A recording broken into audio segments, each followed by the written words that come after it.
Terjadi kerugian sebesar 106 triliun dari 23.000 nasabah, tetapi Majelis Hakim memvonis bebas terdakwa kasus dugaan penipuan dan penggelapan dana koperasi simpan pinjam Indosuria.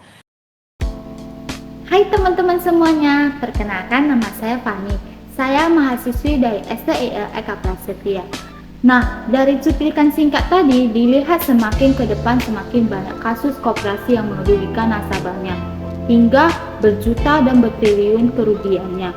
Dari kasus yang terjadi, penting sekali untuk mengenal atau memahami lebih jauh tentang apa itu koperasi dan apa itu privatisasi, agar kasus-kasus tersebut tidak terus berulang lagi. Maka dari itu, sekarang saya akan membahas materi tentang koperasi dan privatisasi di Indonesia.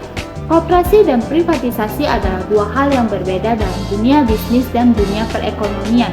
Di Indonesia, koperasi dan privatisasi sama-sama memiliki peran penting dalam menggerakkan perekonomian. Koperasi adalah bentuk organisasi ekonomi yang dikelola oleh anggotanya. Koperasi bertujuan untuk meningkatkan kesejahteraan anggota dengan cara berbagi manfaat, hasil, dan risiko usaha. Di Indonesia, koperasi sangat berperan penting dalam memperkuat perekonomian rakyat. Menurut Muhammad Hatta, Bapak Koperasi Indonesia kita, koperasi dikonsepsikan sebagai persekutuan kaum lemah untuk membela kepentingan hidupnya, mencapai keperluan hidupnya dengan ongkos yang semurah-murahnya. Itulah yang dituju pada koperasi didahulukan kepentingan bersama. Nah, adapun sejarah koperasi di Indonesia. Setelah kemerdekaan berdasarkan pasal 33 Undang-Undang Dasar 1945, koperasi merupakan bangun perusahaan yang sesuai dengan sistem perekonomian yang hendak dikembangkan. Hingga tahun 1959, koperasi mengalami perkembangan yang cukup pesat. Namun sejak diterapkan demokrasi liberal, koperasi kembali dimanfaatkan untuk kepentingan politik. Pemerintah Orde Baru membuat program koperasi yang diberi nama Koperasi Unit Desa atau KUD, yang membuat koperasi kembali berkembang. Walaupun KUD berjumlah banyak dan diikuti oleh ribuan anggota, namun tidak semua KUD berjalan dengan baik. Berbagai masalah timbul dalam KUD sebagai akibat peraturan pemerintah yang ternyata kontraproduktif terhadap kinerja KUD sendiri. Beberapa jenis koperasi yang ada di Indonesia antara lain.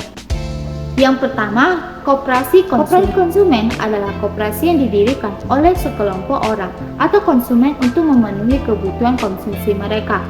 Tujuan koperasi konsumen adalah untuk memberikan keuntungan pada anggotanya dalam hal pembelian barang atau jasa. Yang kedua, koperasi produsen. Koperasi produsen adalah koperasi yang didirikan oleh sekelompok produsen atau pengusaha untuk meningkatkan produksi dan penjualan melalui kerjasama. Tujuan koperasi produsen adalah untuk memenuhi kebutuhan anggotanya dalam hal produksi dan pemasaran hasil produk serta memperoleh keuntungan yang lebih besar melalui ekonomi skala. Yang ketiga adalah koperasi jasa. Koperasi jasa adalah koperasi yang didirikan untuk menyediakan layanan jasa atau jasa tertentu seperti asuransi, kesehatan, pendidikan, dan transportasi. Tujuan koperasi jasa adalah untuk memberikan keuntungan pada anggotanya dalam hal pelayanan jasa dan penghematan biaya. Yang keempat atau yang terakhir, koperasi simpan pinjam. Koperasi simpan pinjam adalah koperasi yang didirikan untuk membantu anggotanya memperoleh modal atau pinjaman dengan bunga yang lebih rendah. Tujuan koperasi simpan pinjam adalah untuk membantu ekonomi anggotanya agar lebih maju dan mandiri serta meminimalisir risiko yang dihadapi saat meminjam uang dari bank atau lembaga keuangan daerah. Selanjutnya, kasus koperasi simpan pinjam. Penipuan dan penggelapan dana koperasi simpan pinjam atau KSP Indosuria saat ini memang tengah hangat menjadi perbincangan publik. Selain membuat heboh karena menyebabkan kerugian pada lebih dari 23.000 nasabahnya yang mencapai 106 triliun rupiah, juga karena bos Indosuria, Henry Surya, divonis bebas. Kasus KSP Indosuria ini merupakan kasus penipuan koperasi yang menimbulkan nilai kerugian terbesar di Indonesia. Tetapi KSP Indosuria bukanlah yang pertama dan satu-satunya yang melakukan aksi penipuan kepada anggota atau nasabahnya. Kita ulas selengkapnya dalam Dulu Penyelamat, Kini Kedok Rampok Uang Rakyat. Koperasi Cipaganti, di mana koperasi ini didirikan pada tahun 2002 silam lalu, bermula dari perusahaan rental kendaraan yang membuka kerjasama ke beberapa pihak lewat skema titip kendaraan. Namun seiring berjalannya waktu, Cipaganti mengubah pola kemitraan itu dalam bentuk uang dengan returns 1,5% per bulannya. Jadi yang tadinya hanya titip kendaraan sekarang menjadi uang begitu ya.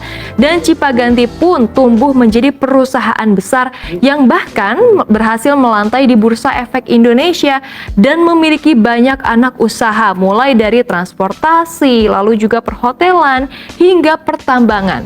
Dan sejak tahun 2008, koperasi ini giat mengumpulkan modal dari mitranya yang bertujuan untuk diputarkan kembali lewat usaha SPBU, transportasi, dan juga alat berat. Hingga pada tahun 2014, ini mereka berhasil menghimpun dana sebesar 3,2 triliun rupiah. Namun kesuksesan ini ternyata tak berlangsung lama. Kinerja dari bisnis pertambangan lesu dan berimbas ke kinerja koperasi Cipaganti Karyaguna. Semenjak itulah terjadi peristiwa gagal bayar ke mitra-mitranya yang akhirnya mencuat ke media. Pemimpin perusahaan tersebut adalah Adiyoanto Setiabudi yang juga diduga melakukan penipuan dan penggelapan terhadap 8.700 mitra. Ini adalah yang saat ini tengah hangat diperbincangkan oleh publik, yaitu Koperasi Indosuria. Kasus ini disebut sebagai kasus penipuan terbesar di Indonesia lantaran penggelapan dananya mencapai 106 triliun rupiah. Koperasi ini menawarkan produk simpanan dengan iming-iming bunga 9 hingga 12% per tahun, yang mana jauh lebih tinggi dibandingkan dengan deposito bank umum. Dan fakta menarik lainnya dari kasus ini adalah ternyata korban penipuan ini berstatus nasabah dan bukan anggota koperasi. Maka dari itu mereka pun tidak membayar simpanan wajib dan pokok ke koperasi. Akibatnya ketika gagal bayar terjadi, status korban pun jadi membingungkan begitu ya. Nah, kalau kita runut dari awal sampai akhir sebetulnya seperti apa sih ceritanya kalau untuk Indosuria sendiri? Kalau Indosuria ini mulai mencuat ke publik sejak tahun 2020, tepatnya pada bulan Februari. Ini Henry Surya mulai dilaporkan ke Bareskrim Polri atas laporan nasabah, di mana pada bulan Februari itu nasabah tidak dapat mencairkan uangnya yang berada di deposito. Dan kenapa nasabah bisa tahu? Itu setelah nasabah dikirimkan surat dari manajemen Indosuria. Kemudian di Maret 2020, nasabah dikatakan melalui pemberitahuan via WhatsApp ini diberitahukan bahwa sudah bisa tarik tabungan nih, tapi dimaksimalkan batas pengembaliannya yakni hanya 1 juta per orang saja. Semenjak inilah dikarenakan ini ternyata sudah ada solusinya. Akhirnya kasusnya pun mereda. Namun kembali mencuat lagi di tahun 2021 karena adanya gagal bayar. Yakni bahkan DPR RI ini sampai memanggil Kementerian Koperasi terkait, dan dari situlah terungkap bahwa KSP Indosuria gagal bayar atau proses PKPU seperti yang tadi di awal sudah dijelaskan. Lalu pada September 2022 ini adalah sidang pertama perkara, dan setelah berbagai sidang yang telah dilalui oleh Henry Surya pada 24 Januari 2023, MA atau Mahkamah Agung memberi vonis bebas Henry Surya, owner dan founder KSP Indosuria. Dikatakan karena ternyata secara perdata ini memang terbukti bersalah, namun tidak dapat dihukum secara pidana. Nah, selanjutnya ciri-ciri modus penipuan berkedok koperasi yang harus kita ketahui. Yuk, mari kita simak. selanjutnya. Nah, ini pemirsa, kita harus berhati-hati begitu ya. Kita harus mengenali ciri-ciri modus penipuan yang berkedok koperasi. Ini dengan banyaknya modus penipuan, kita sebagai masyarakat harus ekstra hati-hati. Ketua Satgas Waspada Investigasi Tongam L. Tobing ini telah membeberkan 5 ciri-ciri modus penipuan yang sering dilakukan oleh oknum yang berkedok koperasi. Pertama, adalah melakukan penawaran melalui berbagai media, mulai dari SMS, link, nomor telepon, lalu situs, lalu media sosial untuk mengirimkan broadcast penawaran. Nah, ini Anda harus berhati-hati atau double check begitu ya. Dan yang kedua adalah menggunakan nama koperasi walaupun sebenarnya tidak memiliki pengesahan badan hukum dan atau izin usaha dari kementerian yang berwenang. Nah, ini Anda juga harus ekstra hati-hati kalau ada yang menawarkan, cek lagi apakah betul memang sudah terdeteksi begitu ya atau sudah sah begitu.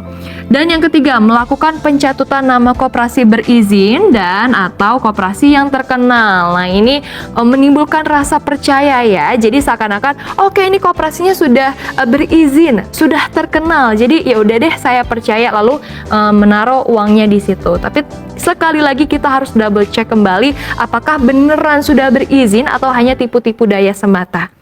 Lalu yang keempat, ini ciri-ciri yang harus diwaspadai adalah menyatakan sudah terdaftar atau diawasi. Seakan-akan memang sudah dalam pengawasan instansi berwenang. Dan yang terakhir yang wajib kita hati-hati begitu ya, yang kita harus waspadai adalah banyak menggunakan logo Koperasi Indonesia atau Kementerian Koperasi dan UKM seakan-akan memang benar-benar berbentuk koperasi atau berkaitan dengan kementerian. Nah, yang sekarang privatisasi. Di sisi lain, privatisasi adalah proses penjualan atau pengalihan kepemilikan saham atau aset perusahaan milik negara ke sektor swasta. Tujuannya adalah untuk merangsang investasi dan meningkatkan efisiensi dalam pengelolaan perusahaan di Indonesia. Privatisasi dimulai pada tahun 1980-an dengan program penjualan saham non-perbankan atau disebut dengan PSMP. Beberapa perusahaan BUMN yang telah diprivatisasi di Indonesia antara lain PT Indosat Tbk, PT Telkom Indonesia Tbk, PT Aneka Tambang Tbk, dan PT Bank Negara Indonesia Tbk. Privatisasi bukanlah agenda yang berdiri sendiri, melainkan bagian dari agenda liberalisasi ekonomi ala Washington Consensus yang bertujuan membuka seluas-luasnya perekonomian Indonesia kepada masuknya korporat asing.